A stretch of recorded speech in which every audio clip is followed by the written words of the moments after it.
Chapter 4, Section 2, Canal Drawing.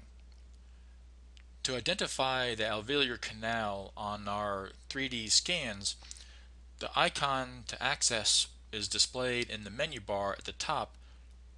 When you left click, the drop-down menu will give you an option to draw your canal. Drawing the canal will be done through a series of left clicks with your mouse to identify the points going either anterior-posterior, posterior-anterior, and then identifying the canal in the mandible. The Draw Canal feature is located in the toolbar at the top of the screen. When hovering the mouse on top of the icon, it will state Draw Canal. In this example, we're going to work with our 2D pan reconstruction in the bottom left-hand corner. To activate the function, left-click on the icon and then left-click on Manual. To work with this 2D pan reconstruction, we'll go ahead and maximize our view, and then from here we have the ability where we can use the center wheel of our mouse to essentially scroll through our anatomy between the cortical plates, such as this here where I scroll towards the lingual side, or scroll the mouse towards me where I'm going out towards the buccal side where I can now see the mental foramen. In this case here, we'll start from the mental foramen and go anterior-posterior. The idea is to essentially identify the center of our canal by placing our landmark by left clicking. I then scroll my mouse through the arch going in towards the trabecular bone where I begin to see the canal itself. In this case here, we're going to plot our landmark between the superior and inferior border of our nerve. As we progress going further back, we can either go all the way back to the mandibular foramen or to a point where it's no longer part of our treatment plan.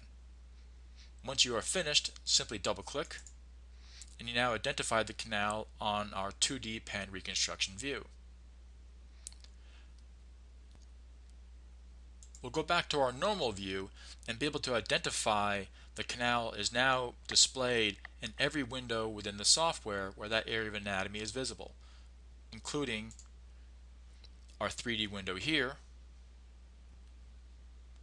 as well as navigating back over to our NPR view where we can see it in our coronal view, our axial view, and perhaps even in the sagittal view here on the left hand side of the patient's arch.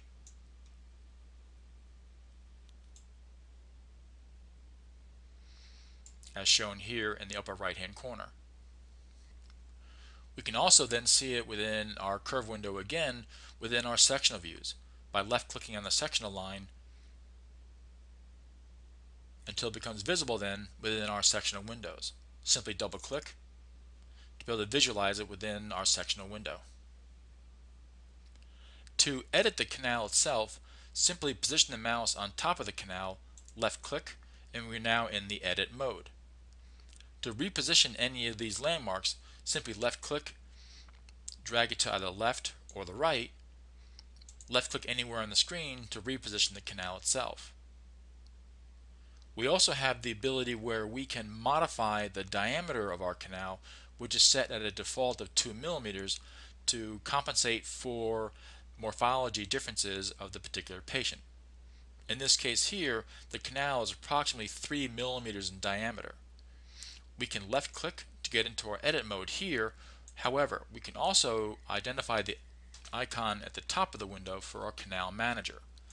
Left click, and then from here we can then change the properties of this canal itself, including the diameter, which in this case here we'll change it to 3 millimeters. Left click on OK, left click on close, and now we change the size of our canal itself. We also have the ability to change the color as well by going back up to our canal manager, left click on the canal we've just drawn, left click on color, perhaps yellow, and then select close.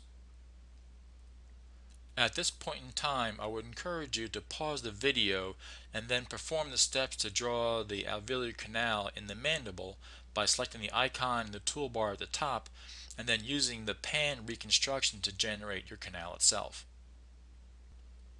In our next example of constructing our canal within the mandible, we're going to utilize the sectional views within the pan curve window.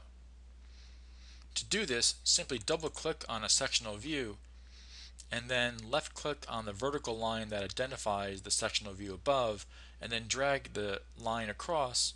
In this case here, we'll stop when we get to the metal frame in itself, which is now visible in sectional number 69. From here, it's encouraged to take your mouse and simply travel along with the canal as it goes anterior-posterior to identify it within the arch itself. There is an enhancement tool to define the edges of our image by left-clicking on the Apply Filter icon on the bottom, left-click on 2D on Sharpen, and it'll help sharpen up the edges of our anatomy. Once you've identified the canal itself, again, you can either go posterior-anterior or anterior-posterior. In this case here, I'll go ahead and go from the posterior area of the arch out towards the mental frame in itself. To do that, we'll navigate to the top of the window, left-click on Draw Canal, and left-click on Manual. From here, once we have identified our canal, we'll go ahead and plot our landmarks. Left-click here, and continue scrolling the mouse towards me and identifying our canal as it goes from the posterior-anterior. Placing landmarks anywhere between 5 and 10 millimeters is fine.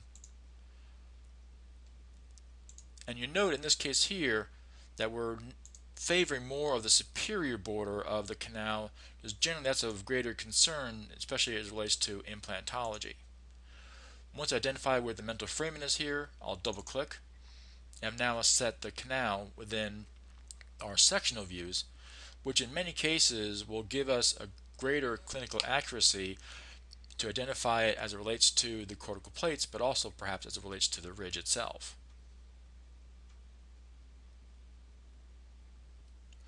At this point in time, it's encouraged to pause the video once again, navigate back over to the Easy 3D software, and identify the canal using the sectional views.